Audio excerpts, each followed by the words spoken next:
The one thing about politics, Kenneth Bay did one thing. If you understand, I got it. If you understand what Kenneth Bay did, yeah. Do you understand what he did? What did he do? You in tell this me. Country. You tell me. What did he do? And no. You tell me. You tell me. Why is he held captive? They haven't released any country? charges. They haven't Why? released. They haven't released any reason. All right. And so I was going to go in on Dennis Rodman as a result of this audio that you're hearing from an exclusive talk that he had with CNN correspondent Chris Cuomo earlier this week regarding why he's over in North Korea and his response to Chris Cuomo's question about Kenneth Bay. And of course, Dennis Rodman went off on a tangent. He has recently, I think as of Thursday, apologized for his outburst about the American citizen Kenneth Bay, who is being held captive over there in North Korea, actually imprisoned. His reason was that he's stressed out. And he had been drinking, and so that's why he made the remarks that he made, and he has apologized to the family. The family of Kenneth Bay responded Thursday by saying they accept Dennis Rodman's apology for his outrageous remarks, but said they hope his comments have not further endangered Kenneth Bay. Now, of course, we all know, we learned this last week, that Rodman is in North Korea for basketball tournament that he is organizing and leading there, all in parts of a celebration for the leader there, Kim Jong-un's birthday. And so,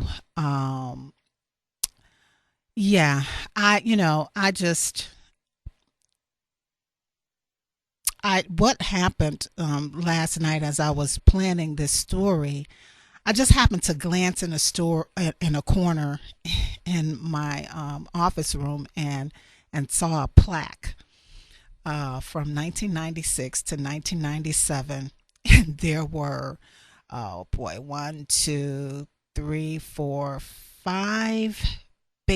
basketball cards in the cover sleeves of that were glued to the plaque.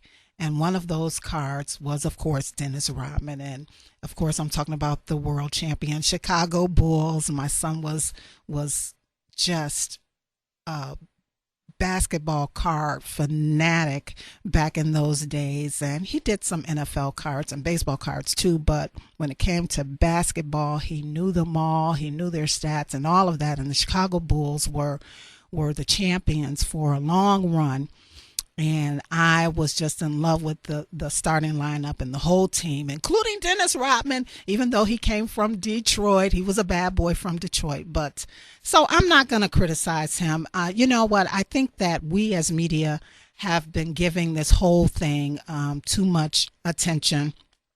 He's clearly over there for basketball reasons and basketball reasons only. And in his mind, he and this controversial leader have become great friends. And yes, the timing couldn't be worse because of the problems that we're having. Not just the United States, but other countries are having with North Korea and the questionable leadership style that's being inflicted on the people there in that country. And so, I'm not going to talk about it anymore after this, but I just thought that it was very interesting. I was shocked by Rodman's demeanor and response during that interview with Chris Cuomo. I really didn't know what was going on in his head. Perhaps this is a reasonable explanation, being stressed out and drinking for his remarks.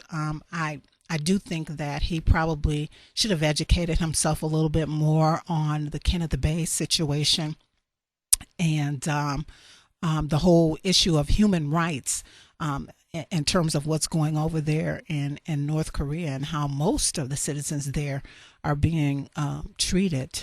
And again, the fact that one of our own citizens, Kenneth Bay, who is a Korean American that was sentenced to 15 years of hard labor last year on charges that he planned an operation to topple North Korea's government through religious activities.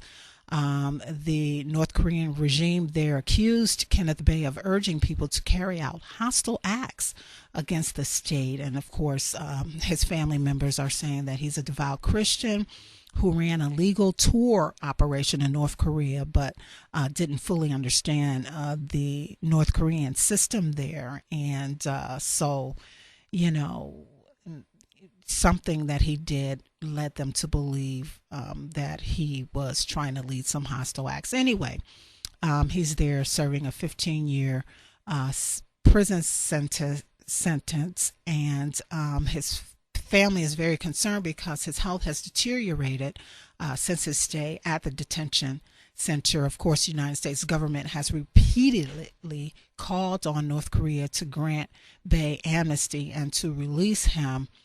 And we're hoping that that is what comes out of this. You know, Bill Richardson, who was a former United States ambassador to the United Nations and who recently visited North Korea, said he thought that Dennis Rodman had crossed the line. Laura Ling, who was an American journalist who was imprisoned in North Korea for several months back in 2009, and the sister to Lisa Ling, said that she thought that Dennis Rodman's remarks were incomprehensible. So, you know, I just think that he just did not educate himself on world affairs and particularly what's going on over there in North Korea. And since this guy, Kim Jong-un, happens to be from what I'm understanding, a diehard basketball fan, he is only going to show Dennis Rodman the best of behavior and the best of North Korea. So anyway, I'm done with that story, but I just had to comment because, you know, we kind of watch and follow North Korea here at the Cafe Society. All right. Other big news stories this past week. Well, just recently, of course, Governor Chris Christie in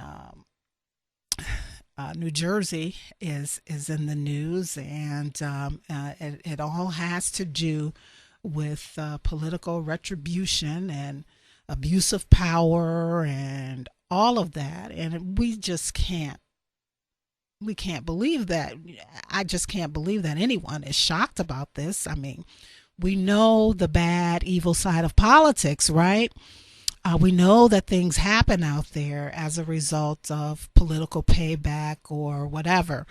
And so the story broke about Governor Chris Christie or his people, top-ranked people, tying up a bridge there in New Jersey as payback to a mayor in one of the communities near the bridge who did not support him during his re-election.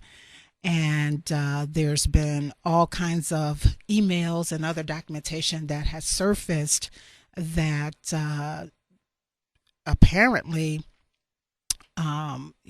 sort of substantiates these accusations.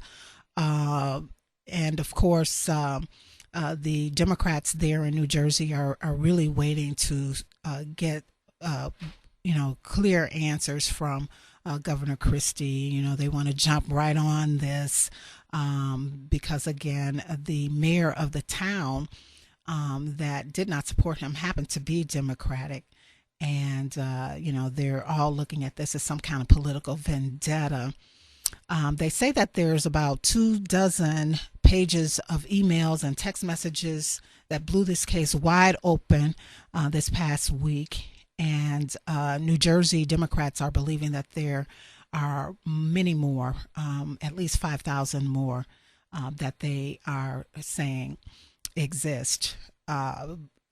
in terms of denial, of course, Governor Christie went on record on yesterday and denied.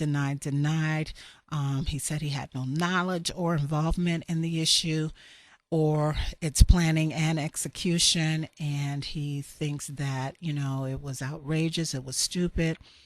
As a result of all of this, two of his top aides were fired on Thursday: Deputy Chief of Staff Bridget Ann Kelly and a top political aide, Bill Stepien.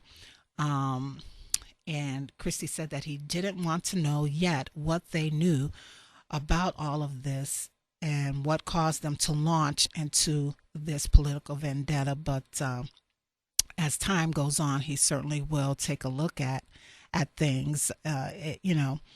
It's not good for his career, and of course, we all know that he was gearing up for a presidential run, and this has certainly marred all of that.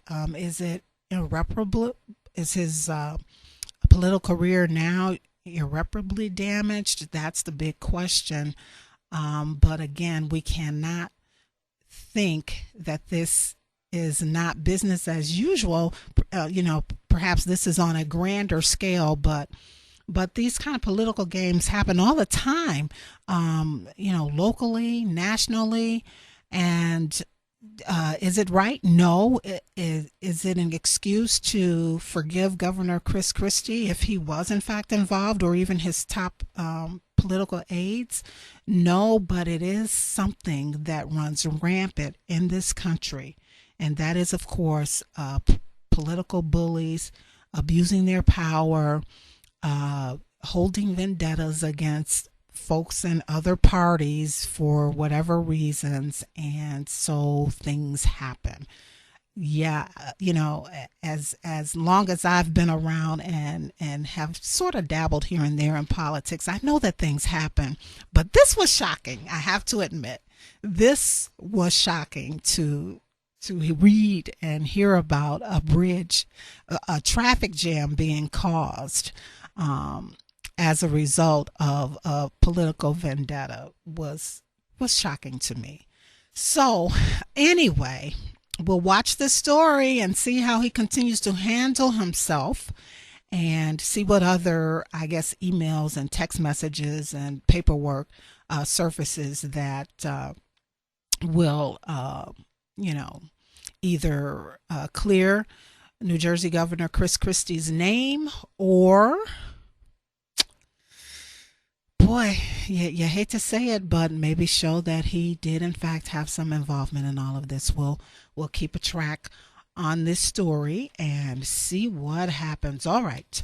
Other big news. Well, we'll shift to some business news when we come back after this break, which has to do with that announcement from Cheerios. Did you hear that last week? I didn't talk about it last Saturday because I was trying to gauge myself, trying to get readjusted to being back in 2 hours as opposed to 3 hours. So some of the material I prepared last week didn't make last week's broadcast. So, but Cheerios made an announcement last week before last weekend about how they're going to cut back on GMO ingredients. And we'll talk about that when we come back after this break. So keep your radio set right where you got it. Of course, it's 1340 WJOL, WJOL.com, and I am Maryland.com.